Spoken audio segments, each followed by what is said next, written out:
안녕하세요. 전 서울에 거주하고 있는 결혼 5년차 여성입니다. 이곳 채널을 알게 된 지는 2년 정도 된 것 같네요. 그 사이 제 사연을 보내볼 생각을 했었는데 아직 일이 덜 해결된 것 같고 찜찜한 기분이 들어 계속 미뤄왔어요. 그러다 최근이 되어서야 그 일이 완전히 해결이 되어 이렇게 여러분들께 사연을 보내게 되었습니다. 이곳에 사연을 보내는 분들처럼 골칫덩어리였던 가족 때문에 생긴 일인데요. 바로 저희 시어머니 되는 분의 이야기예요. 남편이 당한 일까지 말하면 정말 밤을 새도 할 말이 많겠지만 오늘은 저와 저희 친정엄마가 겪은 일에 대해서만 말을 해보도록 하겠습니다. 저희 친정엄마는 현재 꽤 규모가 있는 대형 음식점을 운영하고 계시는데 덕분에 매일 정신없이 바쁘시죠. 지금은 저희 엄마 가게를 찾아와 주시는 손님도 많고 동네에서 알아주는 음식점 사장님이 되셨지만 처음부터 그랬던 건 아니었습니다. 어릴 적 저희 엄마는 어려운 형편에서 자라셨고 할머니께 배운 음식 솜씨가 좋아 가게를 차리고 싶어 하셨지만 집안 형편 탓에 가게를 차릴 생각은 꿈도 못 꾸셨다고 하셨어요. 그래도 언젠가 꿈을 이루고 싶으셨던 엄마는 어린 시절부터 여러 식당을 다니며 가게를 차릴 돈을 모았다고 해요. 그렇게 열심히 모은 돈으로 엄마는 7평짜리 조그마한 식당을 열게 되셨죠. 엄마는 고생해서 차린 첫 가게에 온갖 노력을 쏟으셨습니다. 어렵게 차린 가게의 첫 시작이었으니 엄마에게는 그 가게에 남다른 의미를 부여하실 수밖에 없으셨죠. 그리고 그 가게에서 저희 아빠까지 만나게 되셨네요. 아빠는 엄마 가게를 찾으시던 손님이었다고 했는데 오며 가며 정이 생기셨는지 결혼까지 하셨죠. 아빠와 결혼한 뒤로 엄마는 식당 일에 신경 쓰지 않고 편히 지내실 수도 있는 형편이 되셨지만 엄마는 결혼 후에도 아빠의 도움을 받지 않고 어떻게든 혼자 힘으로 가게를 꾸리셨어요. 그리고 그 열정과 노력 덕분에 기어코 가게를 성공시키셨고 지금의 규모로 키울 수 있으셨죠. 하지만 일에 있어서 성공하셨던 엄마는 결혼 생활은 길게 이어가지 못하셨어요. 두 분은 집안과 성격 차이를 이유로 이혼을 하셨고 엄마는 그 후 더욱더 가게 일에 매진하며 장사를 이어가셨습니다. 그건 아무래도 혼자 저를 키워야 하는 부담감 때문이 아니었을까 싶어요. 엄마는 자신의 일에 자부심도 있고 애정도 많으셨지만 자식인 저는 무시받지 않고 편한 환경에서 일할 수 있는 직업을 가지기를 바라셨습니다. 아무래도 장사를 하고 음식을 하는 게 고생이 훤한 일이다 보니 제가 엄마와 같은 고생을 안 하기를 바라셨겠죠. 그래서 저는 엄마의 권유로 어릴 적부터 과외와 학원을 다녔고 덕분에 좋은 성적을 받을 수 있었습니다. 엄마는 하나뿐인 딸을 위한 지원을 정말 아낌없이 해주셨죠. 덕분에 저는 부족한 것 없는 생활을 하며 엄마의 바람대로 좋은 대학을 나와 좋은 곳에 취업해 걱정 없는 직장 생활을 하게 되었습니다. 이후 직장 생활을 하며 지내던 저는 어느덧 결혼을 고민할 때가 되었고 오랫동안 만나며 결혼을 전제로 사귀고 있는 남편과 결혼 준비를 하고 있었어요. 참 사람 좋고 착실하고 거기다가 저를 많이 아껴주는 남편이었기에 일찍부터 결혼에 대해 꿈꾸고 있었습니다. 저희 둘 다 결혼이 이른 나이는 아니었기에 언제라도 결혼식을 올리고 싶었지만 저희의 결혼 준비 기간은 길었어요. 남편의 남다른 상황 때문이었죠. 사실 남편에게는 복잡한 가정사가 있었습니다. 남편도 저처럼 홀어머니 밑에서 자란 사람이었는데 저희 엄마와 달리 시어머니는 아들에게 별 관심이 없으셨다고 들었거든요. 시어머니는 도박과 남자에 빠져 사느라 하나뿐인 아들에게 관심을 갖지 않았고 그래서 남편은 어린 나이 때부터 홀로 방치되어 자라야 했습니다.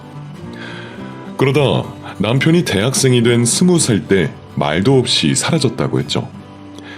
하지만 이미 그 전에도 시어머니가 집을 비우는 게 일상이라 유대가 없었던 탓에 그 빈자리를 크게 느끼지는 않았다고 했습니다.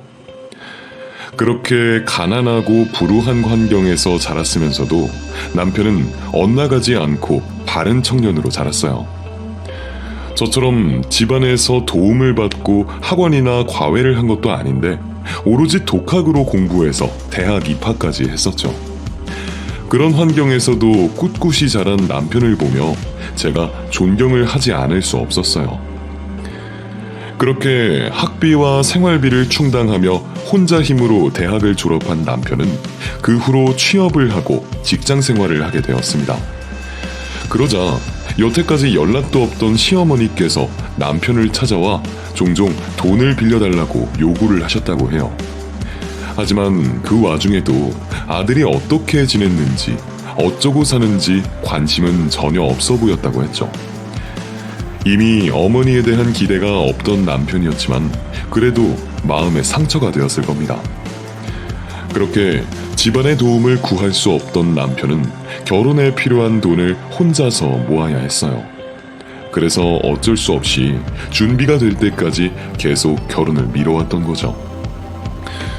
그런 사정이다 보니 저희 엄마 입장에서는 달갑지 않은 사윗감일 수도 있었지만 다행히 저희 엄마는 그런 남편의 성실함과 인성이 마음에 드셨는지 남편을 무척 반겨주셨습니다.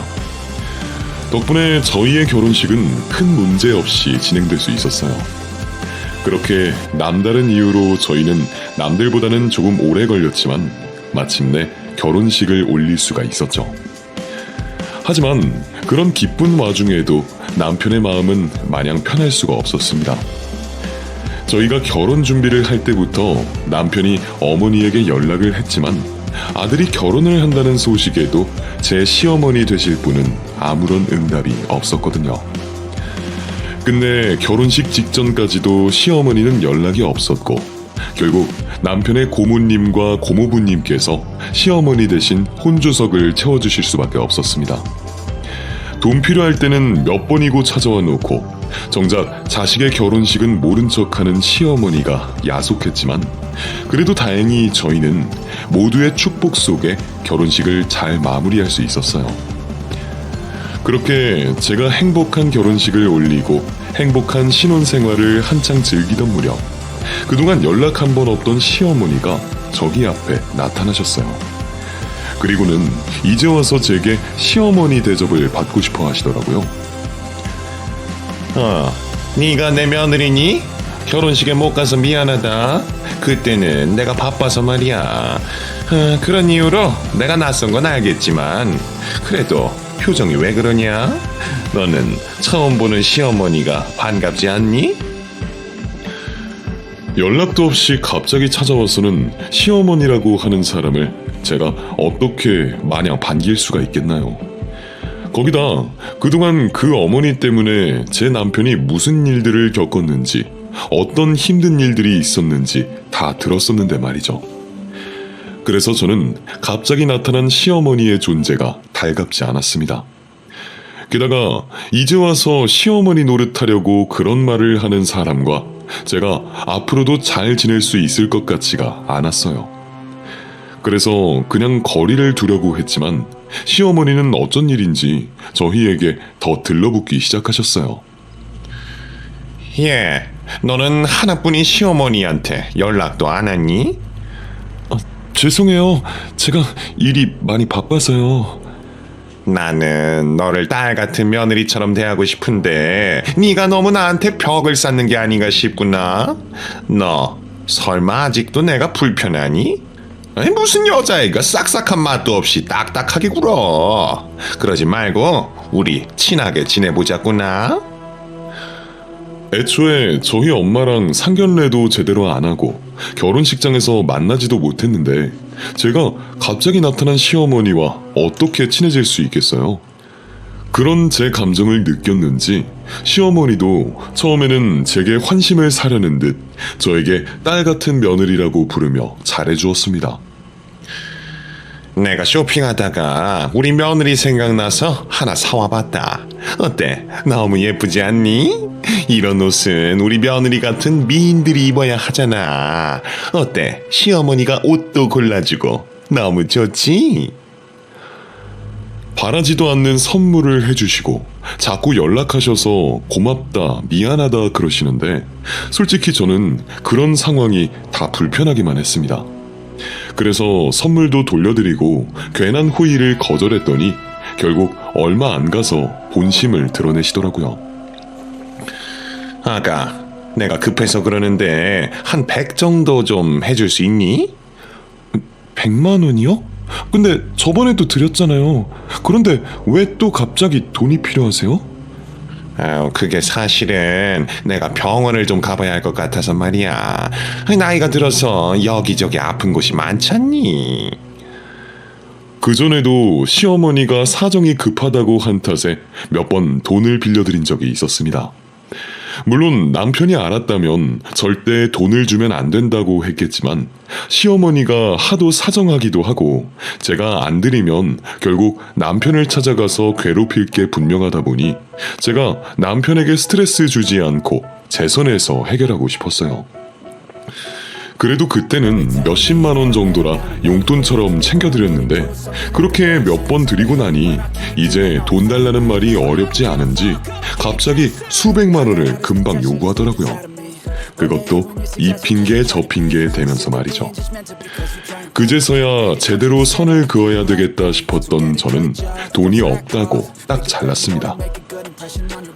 어머니, 저도 그냥 월급쟁이에요. 그동안은 어머니께서 사정이 안 좋다고 하시니까 제 비상금 털어서 빌려드린 거지만 이제는 저도 더 여유가 없어요. 그리고 있어도 더는 못 드리고요. 뭐? 너는 시어머니한테 주는 돈이 아까워서 그런 말을 하냐? 그게 아니라 어머니께서 제 돈 받아가셔서 뭐 하시는지 제가 모르잖아요. 매번 이런저런 핑계 대시는데 거짓말인 거 저도 알아요. 그동안은 모른 척 넘어가 드렸지만 이제는 안 되겠네요. 이러다 남편이 알게 되면 정말 화낼 거예요. 혹시 진짜 어디 아프시다면 차라리 제가 같이 병원 가서 계산해 드릴게요. 그런 거 아니면 이제 돈 관련 부탁은 하지 마세요. 그동안 남편 대신 제게 빨대를 꼽고 계셨던 시어머니는 제가 갑자기 단호하게 나오자 기분이 상하셨는지 이전까지의 태도를 버리시고 제게 길길이 날뛰며 화를 내셨습니다. 그래도 안 된다며 무시로 일관했더니 어느 날에는 집까지 찾아오셔서 난리를 피우셨죠. 이제 보니 네가 아주 여우 같은 년이구나. 순진한 우리 아들 어떻게 꼬신 건가 했더니 다 이런 식으로 한 거였어. 앞에서는 허허실실 웃고 뒤에서 아주 사람 뒤통수를 치네. 내가 네 돈 가지고 뭘 어쨌다고 그래. 얼마 안 되는 돈 가지고 별 유세를 다 떨어. 에라이, 그런 더러운 돈 나도 안 받는다. 그 바람에 결국 남편까지 모든 상황을 알게 되면서 한바탕 난리가 벌어졌습니다. 결국 남편이 화를 내며 시모를 쫓아내자 시모는 그 후로는 한동안 저희 앞에 나타나지 못했어요. 그 일을 끝으로 시모와 더 이상의 만남은 없을 거라고 생각했습니다. 그런데 전혀 생각지도 못한 곳에서 시모의 소식을 듣게 되었어요. 바로 저희 엄마한테 말이죠. 회사 점심시간이 좀 지났을 무렵이었는데 엄마에게서 갑작스레 전화가 걸려왔습니다. 평소 제 업무 시간에는 절대 전화를 하지 않던 엄마였는데 무슨 일인가 싶었죠. 엄마, 무슨 일이야? 아니, 큰일은 아니고 너희 시어머니 되는 분이 날 찾아오셨는데 내가 네 시어머니를 뵌 적이 없잖니. 그래서 확인 좀 하려고 내가 전화 바꿔줄 테니 한번 받아봐라. 뭐? 시어머니? 어머님이 왜 엄마를 찾아가? 여보세요? 아유, 서연아, 우리 오래간만이다. 그렇지? 내가 무작정 사돈을 찾아왔는데 생각을 해보니 인사도 드린 적이 없었네. 시간이 좀 지났지만 벌써 시어머니 목소리 잊은 건 아니지? 아니면 내가 사진 찍어서 보내줄까? 아니요, 목소리만 들어도 알겠어요. 제가 확인했으니 저희 엄마 좀 다시 바꿔주시겠어요? 역시 우리 며느리가 아직 내 목소리를 기억하는구나. 그래, 잠시만. 전화를 받은 엄마에게 무슨 일이냐고 물어봤지만 엄마도 당황스러운 상황이고 옆에 시모가 있어서 제대로 대답을 못하셨습니다. 우선은 제가 퇴근을 하고 찾아가겠다는 말을 하고 전화를 끊었죠. 퇴근 시간이 되자마자 전 엄마의 가게로 향했고 도착한 가게에서 황당한 모습을 보게 되었습니다. 시모가 앞치마를 두른 채 가게에서 절 맞이하고 있었거든요. 도대체 무슨 일이 벌어지는 건가 싶어 엄마를 밖으로 데리고 나와 이전까지 있었던 일들에 대해 물어보게 되었죠. 엄마, 뭐야? 왜 어머님이 엄마 가게에서 일을 하고 있어? 아, 그렇게 됐어. 아까 너한테 전화했을 때쯤 가게로 들어오시더니 자기 사정을 말하시더라고. 바깥 사돈 가시고 나서 살아온 이야기, 도박 이야기 등등 전부 다. 그러면서 이제 정신 차리고 살고 싶은데 워낙 엉망으로 살아와서 도움받을 곳이 없다고 나보고 좀 도와달라고 하더라. 가게에서 일하고 재워줄 수 있겠냐고. 사정이 워낙 딱한 것 같아서 내가 가게에서 일 배우라고 했어. 엄마, 내가 전에 우리 시어머니에 대해서 말했잖아. 그것만 들어도 설명이 되지 않아? 알아. 근데 반성한다고 말하잖아. 처음 보는 사돈 앞에서 자기가 저지른 잘못을 말하는 게 쉬운 일인 줄 아니? 새롭게 출발하겠다는데 그럼 모른 척이라도 할까? 거저 돈을 달라는 것도 아니고 일해서 돈 벌겠다는데 어떻게 쫓아내니? 그것도 사돈인분을. 무슨 말인지 알겠는데 난 아무래도 걱정이 되는데. 엄마 가게 일이니 엄마가 알아서 할게. 그리고 너도 마음 못되게 가지지 마. 우리가 없는 형편도 아닌데 도와줄 수 있는 거잖아. 그리고 네 시어머니도 가게에서 열심히 피땀 흘려서 일하다 보면 느낀 바가 있어서 없던 정신도 차릴 거다. 그러니까 너무 부정인 시선으로만 보지 마. 엄마가 무슨 말을 해도 찝찝한 마음은 가시지가 않았어요. 그렇다고 엄마가 내린 결정을 제가 바꿀 수 있는 것도 아니니 제발 아무 일만 없기를 바라며 곁에서 시모를 지켜보게 되었죠. 엄만 가게에서 일을 할 수 있게 해준 것만으로도 부족한지 오갈 곳이 없다는 시모에게 지낼 수 있는 작은 원룸도 하나 구해다 주었습니다. 그런 도움을 받게 된다면 아무리 정신이 없는 사람이라도 가게에 저희 엄마에게 도움이 되려고 했을 거예요. 그런데 시모는 도움은커녕 반대로 엄마 가게에서 일을 하며 문제를 일으켰습니다. 지금 뭐 하는 거야? 내가 음식점에서 일한다고 날 우습게 보는 거야? 야, 그럼 니네는 얼마나 잘났는데 겨우 이 정도 음식 먹으면서 뭐가 잘났다고 사람을 하대해? 어머, 무슨 말을 그렇게 하세요? 제가 뭘 어쨌는데요? 음식 좀 탁탁 내려놓지 말아달라고 하는 게 사람 하대하는 거예요? 네가 음식 놓는 것만 뭐라 했어? 테이블이 털 닦였다, 물수건 좀 가져다 줘라 하면서 사람 살살 무시하고 있었잖아. 시모는 음식점 종업원이면 당연히 해야 하는 일도 손님들에게 지시를 받으면 자신을 무시한다고 생각했어요. 그래서 가게를 찾아온 손님분들과 여러 번 다툼을 벌였죠. 그런 일이 있을 때마다 고개를 숙이고 일을 해결해야 되었던 사람은 엄마였습니다. 그것뿐만이 아니었어요. 시모는 음식점에서 일하는 사람이라면 가장 중요시해야 하는 위생관념에 대해서도 문제가 많았습니다. 반찬 새로 퍼다 준비하는 게 귀찮았는지 남은 반찬을 대충 새 것처럼 해서 손님상에 내놓으려고 했죠. 그걸 엄마와 식당 사람들에게 여러 번 걸렸다고 하네요. 거기다 가게에서 팔아야 하는 소주와 음식을 바리바리 싸가지고는 집으로 가져간다고 했죠. 그런 시모의 모습을 식당 이모들에게 가끔씩 듣는 저도 화를 못 참을 지경이었는데 엄마는 오죽했을까 싶었습니다. 그런데 제 생각과 달리 엄마는 아주 조금의 화도 내지 않으셨어요. 엄마, 그냥 도저히 안 되겠다 말하고 가게에서 내보내. 지낼 집 구해준 것만 해도 감지덕지할 상황이잖아. 계속 데리고 있을 거야? 가게 이모들한테 들어보니까 손해가 이만저만이 아니던데. 아유, 내 가게 일이야. 내가 알아서 해. 손해를 봐도 내 손해인데 네가 뭐하러 걱정해. 그리고 사람이 한순간에 변하면 되겠니? 지금 네 시어머니 저런 모습도 다 변해가는 과정 중 일부인 거야. 그러니까 그냥 놔둬. 오히려 안쓰럽게 생각해줘라. 사람이 얼마나 힘들게 살아왔으면 저렇게 행동하겠니? 모든 사람이 다들 엄마를 걱정하고 시모를 멀리하라 하는데 엄마는 무슨 모습을 보신 건지 시모가 변할 거라고 생각하셨습니다. 엄마가 시모를 보낼 생각이 없자 나중에는 남편까지 나서서 시모를 말려보았어요. 제 발로 나갈 생각이 없다면 가게에서 하는 행동이라도 올바르게 하라고 말이죠.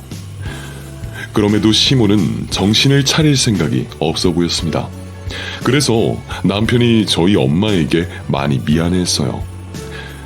그렇게 시모가 저희 엄마 가게에서 일을 하며 가족들에게 큰 짐이 되어가고 있던 도중 갑자기 증발을 한 것처럼 저희들에게서 사라졌습니다. 엄마에게 연락이 왔는데 시모가 며칠째 출근도 안 하고 지내던 곳에서도 없어졌다고 하더라고요. 서연아, 너희 시어머니 어디 갔는지 아니? 아니? 알아도 엄마가 나보다 더 잘 알지? 왜? 없어졌어? 그래. 처음에는 하루 쉬나 보다 했는데 며칠째 출근도 안 하고 연락도 안 돼. 그래서 집을 찾아갔는데 집에도 없네. 짐도 없고 도대체 어딜 갔다니? 엄마, 혹시 시어머니가 엄마 돈 가지고 도망간 건 아니지? 너는 네 시어머니가 없어졌다는데 그런 말이 나와? 남서방이랑 일 끝나면 가게로 좀 와봐. 네 시어머니 찾아야 할 거 아니야. 엄만 없어진 시모를 걱정했습니다. 그와 달리 저와 남편은 시모가 가게 일하는 게 힘들어 도망을 갔다고 생각했고 저희들 곁에서 사라져 주어 다행이라고 생각했죠. 시모가 다시는 돌아오지 않길 바라고 있었어요. 저와 남편은 시모라는 골칫거리가 사라진 뒤 마음 편한 시간을 가질 수 있었습니다. 저희와 달리 엄마는 종종 연락이 되지 않는 시모를 걱정했지만 말이죠. 그런 엄마의 모습을 볼 때면 답답할 때도 있었지만 우선 당장은 그런 엄마의 걱정도 모른 척하며 지금 이 순간을 즐기고 싶었습니다.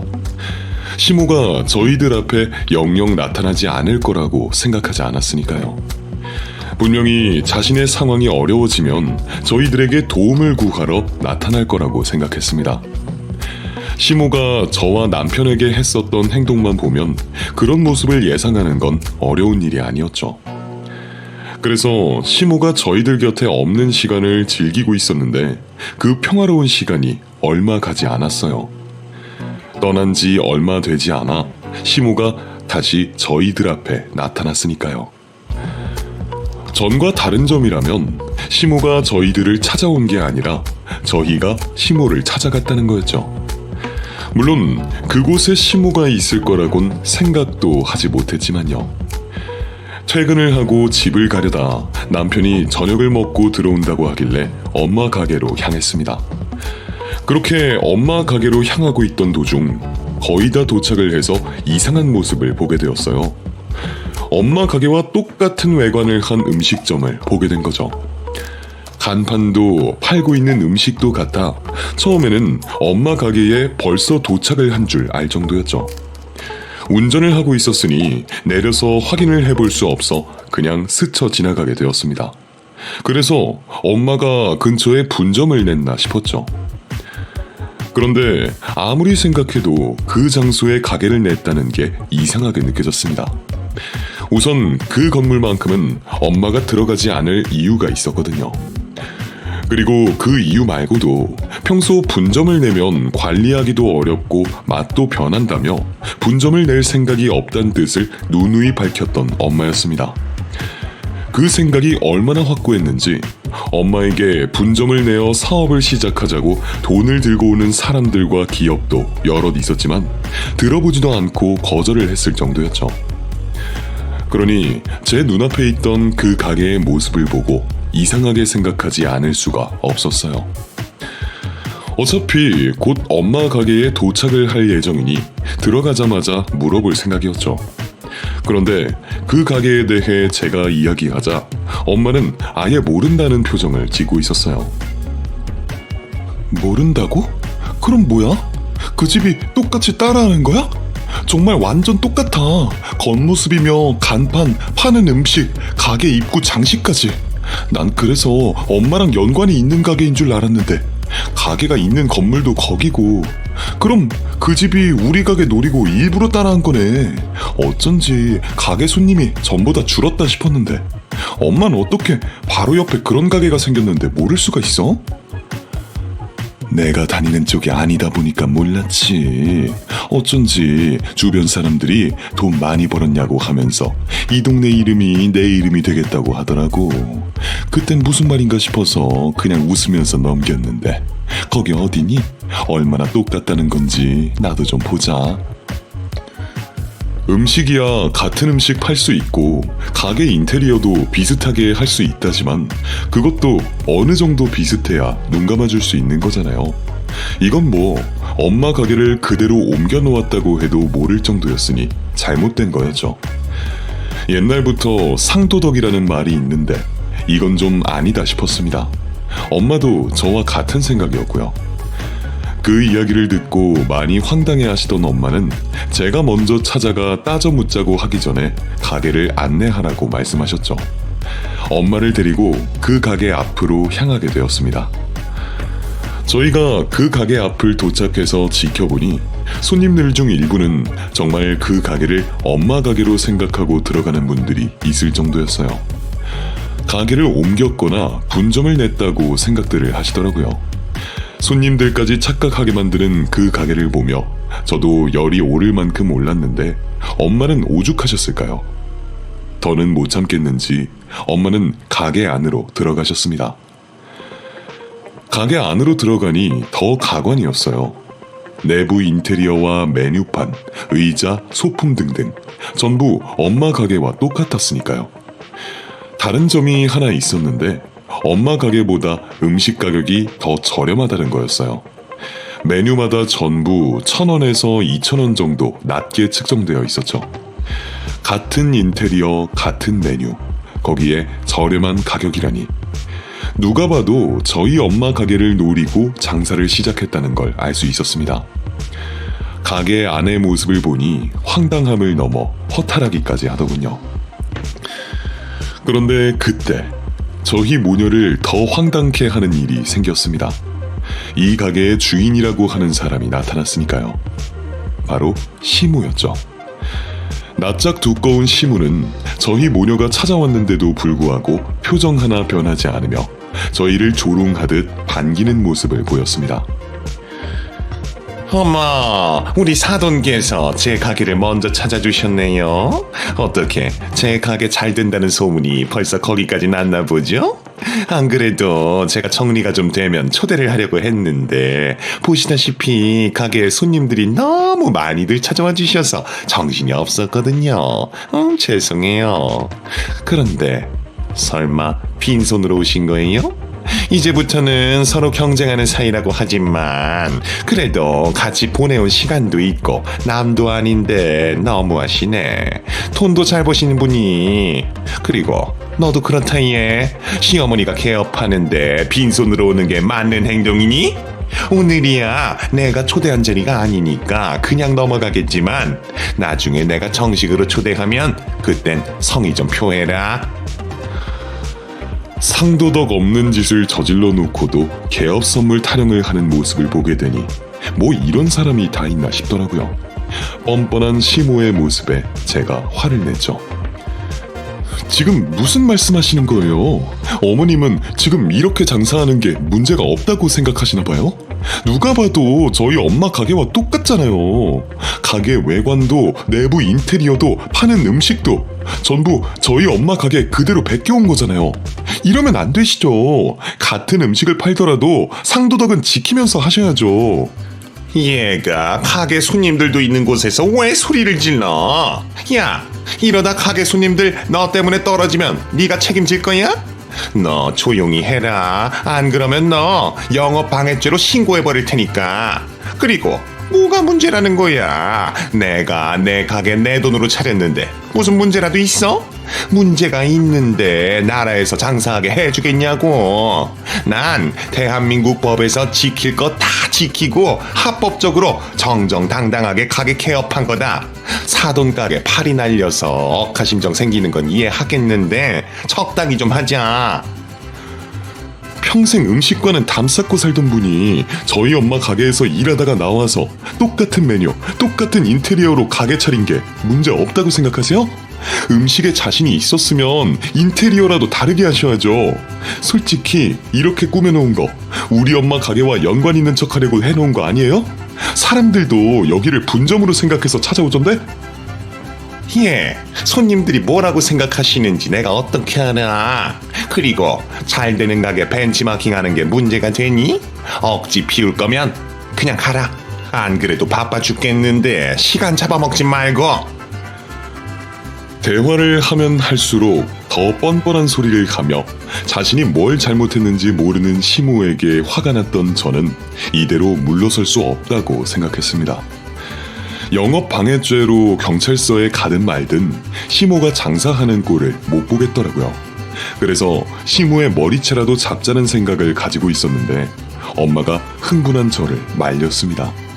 그리고 되려 시모에게 장사 잘하라며 덕담을 하시더라고요. 서연이 너 흥분 좀 가라앉혀라. 다른 사람도 아니고 네 시어머님 되는 분에게 그러면 되겠니? 사돈, 얘가 장사를 해본 적이 없어서 뭘 잘 몰라요. 사돈 가게가 워낙 잘 되니까 얘가 엄마 가게 걱정되어서 이렇게 흥분하나 봅니다. 그러니 이해해 주세요. 그나저나 연락도 없이 사라져서 걱정이 많았는데 다행이네요. 이렇게 번듯한 가게도 차리시고 계속 이렇게 장사 잘 되셔서 우리 한 동네에서 오랫동안 얼굴 봤으면 좋겠네요. 그런데 제가 아까 전부터 계속 눈에 걸리는 게 있어서요. 회전율 때문에 저렇게 하시는 건 이해가 가는데 냄비에 음식 담긴 채 저렇게 냉장고에 있으면 안 좋아요. 세균 문제도 있고 겉면이 살짝 얼어서 맛도 떨어지고 좀 불편하시더라도 그때그때 만드는 게 맛에는 더 좋을 거예요. 사돈, 적당히 좀 합시다. 제가 아직도 사돈 밑에서 일하는 사람으로 보여요? 눈이 있으면 가게 좀 보세요. 사돈한테 맛 지적받을 만큼 문제가 있었으면 이렇게 사람이 드글드글 하겠습니까? 장사 잘 되고 있는 저희 가게 걱정하지 마시고 팔이 날릴 사돈 가게나 걱정하세요. 네? 내가 아직도 지 밑에서 일하는 시다로 보이나? 어디서 지적질을 하고 있어? 화를 내지 않고 덕담에 조언까지 해주는 엄마도 어이가 없었지만 그 말마저 삐딱하게 듣는 시모가 더 어이없었습니다. 엄만 시모가 하는 말을 다 듣고도 다른 말을 하지 않았고 장사 열심히 하라며 인사까지 하고 시모 가게를 나섰죠. 저는 그런 엄마가 이해되지 않아 가게를 나서자마자 화를 냈고요. 엄마는 화도 안 나? 배째라는 듯이 행동하는 저 사람 보고도 어떻게 장사 잘하라는 말을 해? 그럼 너처럼 화낼까? 그러면 일이 해결돼? 네가 뭘 몰라서 그러는데 음식 잠깐 배웠다고 인테리어 똑같이 한다고 가게 장사가 잘 되는 게 아니다. 음식점 일이 그렇게 쉬운 일이 아니라고. 나중에 보면 엄마가 하는 말이 무슨 말인지 알게 될 거야. 그리고 가게가 잘 되면 또 어떠니? 네 시어머니 장사 잘 되면 너나 나나 시달릴 일도 줄어들 텐데. 괜히 마음 쓰면 너만 힘들어. 그냥 네 시어머니 장사 잘 되어서 혼자 잘 먹고 잘 살 수 있게 빌어라. 엄만 마치 아무 일도 벌어지지 않은 것처럼 너무 평온한 모습이었어요.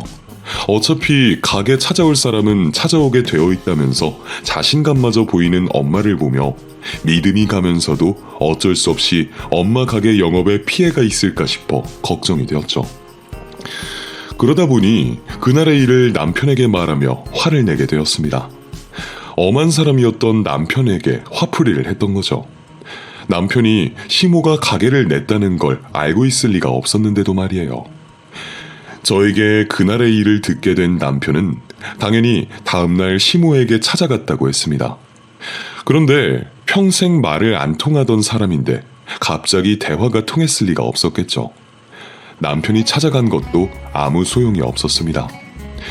그렇게 엄마 가게에서 얼마 떨어지지 않은 곳에서 똑같은 인테리어, 같은 메뉴로 장사를 하는 시모를 지켜볼 수밖에 없었죠. 그런데 나중에는 제 걱정이 괜한 기우가 되었습니다. 엄마가 한 말처럼 장사라는 게 그대로 따라한다고 잘 되는 게 아니더라고요. 처음에는 시모 가게에 손님이 몰렸는데 엄마 손맛을 따라갈 수 없는지 다시 손님들께서 저희 엄마 가게로 발길을 돌려 찾아오시기 시작하셨죠. 다시 손님들로 북적이는 엄마의 가게를 보고는 마음이 놓였습니다. 또 한편으론 고소했죠. 시모 가게는 손님들의 발길이 뚝 하고 끊겼으니까요. 장사 잘 되는 거야 손님들께서 객관적으로 판단을 내리신 거니 시모가 저희에게 트집을 잡을 것도 없다고 생각했죠.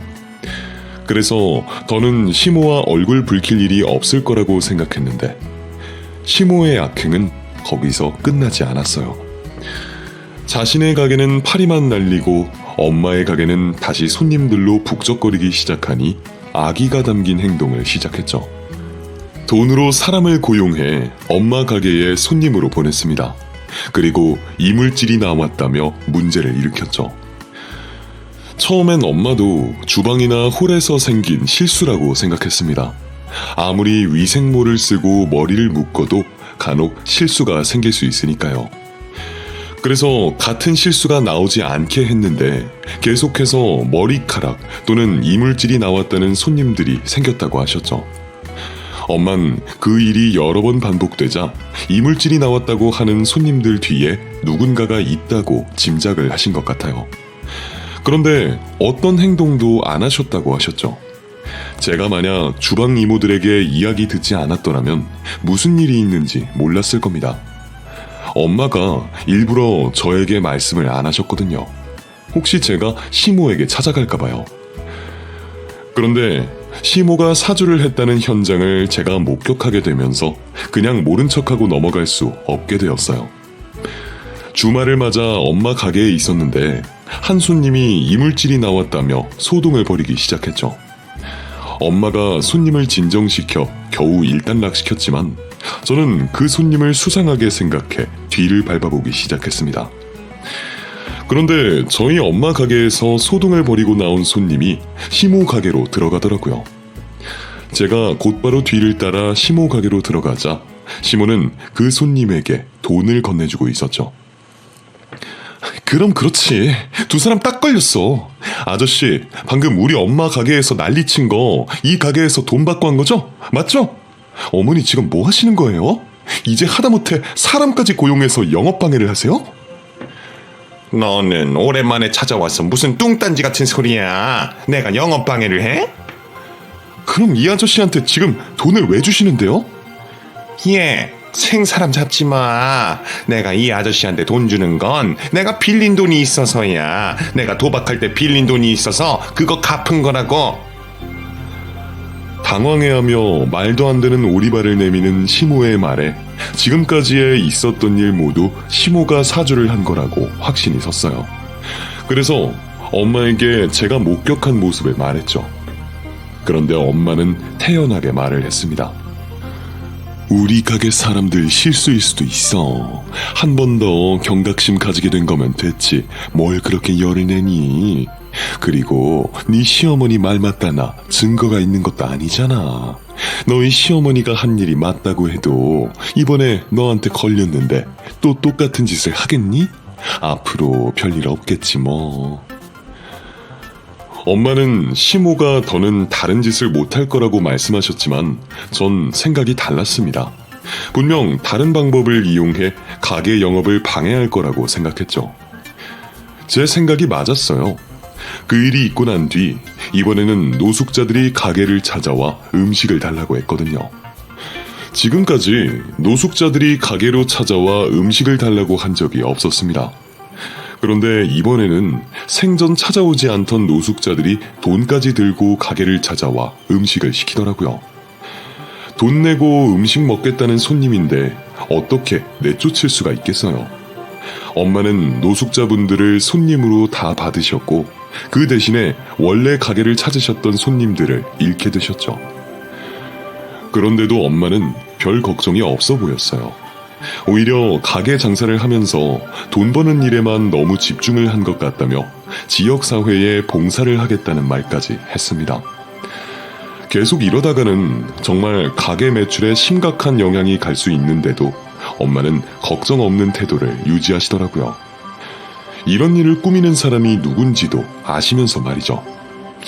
그래도 다행이었던 건 그 노숙자 손님들의 사건은 금방 끝이 났다는 거였어요. 엄마가 노숙자 손님들을 차별 없이 대하기도 했고 음식 무료로 드릴 테니 특정 시간대에 와달라고 부탁을 하셨거든요. 엄마가 지혜롭게 일을 해결하셔서 제가 시모에게 찾아가는 일은 없었지만 더는 지켜보고 있으면 안 되겠다고 생각했습니다. 적어도 저희도 시모가 하는 것처럼 행동해야 된다고 생각했죠. 그러던 중에 결국 제가 폭발하게 되는 일이 생기게 되었어요. 어느 날 한 무리의 사람들이 엄마 가게를 찾아왔다고 하는데 황당한 소리를 했다고 합니다. 엄마에게 시모가 빌린 돈을 내놓으라고 했다고 해요. 무슨 소리인가 했더니 다들 시모에게 빌린 돈을 이야기하더랍니다. 무슨 말인가 싶었는데 그 사람들이 시모가 아닌 엄마를 찾아온 내막을 설명해 주었죠. 엄마 가게에서 일을 하며 돈을 모으긴 했지만 가게를 낼 돈까진 없었던 시모는 엄마를 팔아 돈을 투자받기로 계획을 세웠던 것 같아요. 그래서 엄마 가게에서 일을 하는 중간중간 알고 지내던 사람들을 불러와 가게가 얼마나 잘 되고 있는지 확인시켜 준 거죠. 그리곤 자신이 가게 사장인 저희 엄마와 사도님을 보여주고 사람들에게 분점을 내겠다고 투자금을 받은 겁니다. 마치 엄마와 분점 이야기가 약속된 것처럼 말이죠. 그런데 자신의 생각과 달리 장사가 여의치 않자 빌렸던 투자금의 이자가 밀리기 시작했고 그 돈을 받으러 사람들이 엄마를 찾아온 거였어요. 물론 저희가 책임질 일은 아니었죠. 분점도 아니었고 시모 혼자 계획한 거였으니까요. 다만 가게 일로 엄마와 시모 사이에 아무런 연관이 없다는 걸 증명해야 되었기에 엄마가 꽤나 고생을 했습니다. 시모가 저지른 일에 시달리고 있는 엄마를 보니 제가 더는 참지 못하겠더라고요. 그래서 지금 당장 저를 도와줄 수 있고 시모를 괴롭혀줄 수 있는 분을 찾아가게 되었어요. 바로 저희 아빠였죠. 그리고 이제까지 있었던 일들에 대해 전부 다 아빠에게 말했습니다. 제 이야기를 다 듣게 된 아빠는 바로 시몬의 가게로 찾아가자고 하셨죠. 제가 아빠와 함께 시몬의 가게로 들어서자 시몬은 깜짝 놀란 표정을 짓고 있었습니다. 그리곤 저는 안중에도 없다는 듯이 저희 아빠에게 콧소리를 내기 시작했죠. 어머, 사장님, 그날 이후로 오랜만에 뵙네요. 덕분에 장사 너무 잘하고 있습니다. 어떻게 저녁은 드셨어요? 아직 식사 전이시면 저희 가게에서 드시고 가세요. 그렇게 시모가 굽신거리며 저희 아빠에게 잘 보이려는 이유가 있었습니다. 시모가 가게를 하는 건물의 건물주가 저희 아빠였으니까요. 대대로 땅 부잣집이던 친가 덕분에 아빠는 할아버지께 여러 건물을 물려받으셨어요. 시모가 하고 있던 가게의 건물도 그중 하나였고요. 아빠께서 엄마와 만나게 된 일도 당시 할아버지 소유의 건물을 관리하다 할아버지 건물 인근에 엄마 음식점을 가게 되어 첫 만남이 시작된 거였습니다. 그 다음 아빠가 단골 손님을 자청하여 엄마 가게에 계속 드나들었고 나중에는 엄마를 쫓아다녀 연애를 시작하게 되었던 거였고요. 물론 결혼 생활을 하시다 중간에 두 분이 이혼을 하시게 되었지만 아빠는 엄마에 대한 감정이 그대로 남아 있으셨어요. 두 분이 이혼까지 하게 된 일이 복잡하기는 한데 우선 가장 큰 이유는 할아버지 댁에서 음식점 장사를 하는 엄마를 계속 못마땅해 하셨다는 거였습니다. 거기다 아빠가 워낙 사람들 만나는 것과 모임을 좋아하는 편이라 엄마가 친가에서 무시를 당한다는 걸 모르고 계셨어요. 그래서 결국 엄마가 이렇게는 더 이상 못 살겠다고 이혼을 요구하시고 나서야 아빠가 할아버지가 한 잘못과 자신의 무관심을 아시게 되셨죠. 뒤늦게 잘못을 했다고 인정하고 반성도 하셨지만 엄마는 단호했습니다. 그래서 결국에 이혼을 하실 수밖에 없었다고 해요. 하지만 마음을 정리한 엄마와 달리 아빠는 엄마에게 여전히 마음이 있었고 계속해서 꾸준히 자신의 잘못을 사과하시며 엄마와 다시 재결합을 하시려고 노력하셨죠. 엄마는 아빠를 밀어내셨고요. 그런 이유에서 아빠가 저희 집안일에 많이 어두웠습니다. 그래서 건물을 계약하러 온 시모도 못 알아봤고요. 반대로 시모는 결혼식을 참석도 안 했으니 저희 아빠를 알아볼 리가 없었겠죠. 이 사실을 모르는 시모는 자신의 물음에도 아무 대답이 없는 저희 아빠를 보며 영문을 모르겠다는 표정을 짓고 있었습니다. 그러다 뒤늦게 아빠 옆에 있는 저를 발견하곤 어떻게 된 일이냐며 눈빛으로 묻고 있었죠. 내 딸한테 들어보니 내 전처되는 사람 가게에 해코지를 했다던데 맞습니까? 네? 전처요? 누가요? 설마 사돈이요? 아니, 사돈은 오래전에 이혼을 했다고 들었는데? 제가 해코지를 했냐고 물어봤지 저희 가족사에 대해 물어보라고 했습니까? 그래서 이제까지 일들 모두 다 직접 사주하신 게 맞아요? 지금까지 사주해서 영업 방해하고 거기다 우리 아내 팔아서 이 가게 투자금까지 모은 거 맞냐고요? 그게 저 서연아, 이게 어떻게 된 일이니? 이분이 정말 네 아버님 되시니? 이 건물 주인분이 네 아버지셔? 네, 맞아요. 저희 친아버지 되세요. 엄마한테 말해서는 도저히 해결이 안 될 것 같아서요. 그렇다고 계속 괴롭힘을 당할 수도 없고. 그래서 제가 이번 일 해결해 주실 저희 아버지를 데리고 온 거예요. 이제까지 저희 모녀를 상대하며 얼굴색 하나 변하지 않던 시모였지만 장사를 하고 있는 건물의 건물주가 저희 아빠라는 걸 알자 이번에는 겁을 먹기 시작하더라고요. 개인적인 일이지만 제가 아내에게 아직 마음의 빚이 좀 많아서요. 그래서 방금 한 일들을 듣고는 가만히 있지 못하겠더라고요. 그냥 열심히 장사만 하셨으면 저도 이렇게까지 하지 않았을 텐데.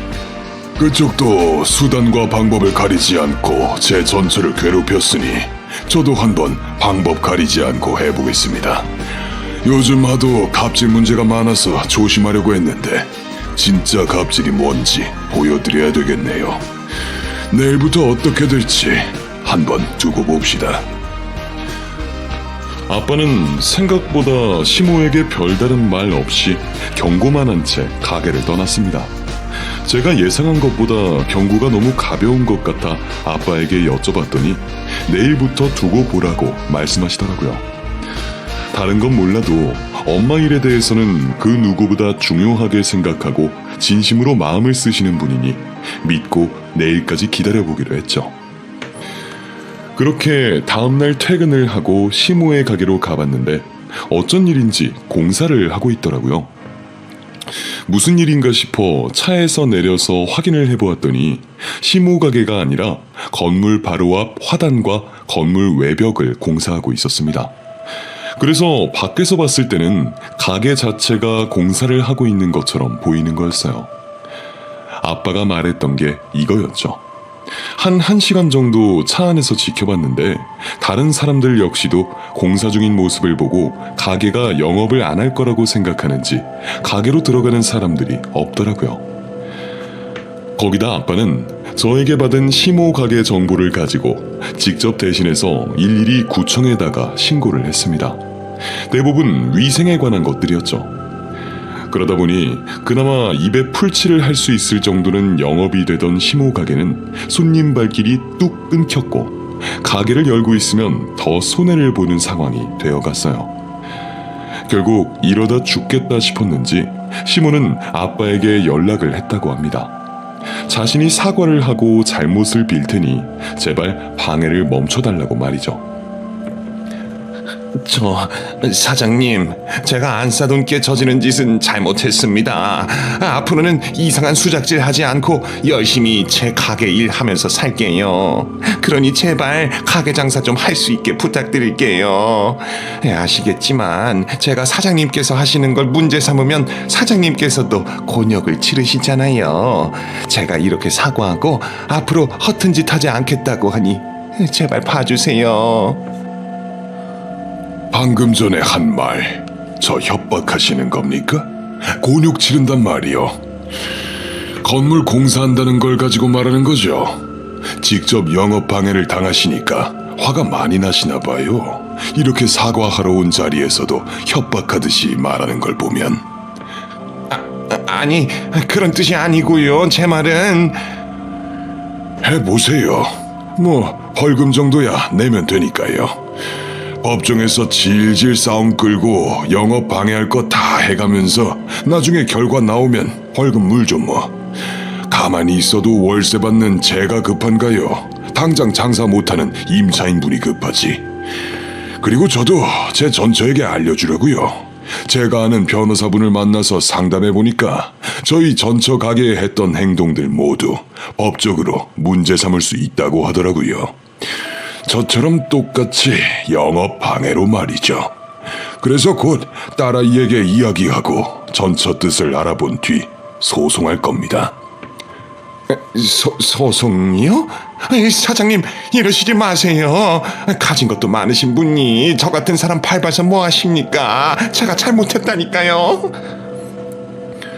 전 저희 전처와 제 딸이 겪은 일 그대로 되돌려주는 겁니다.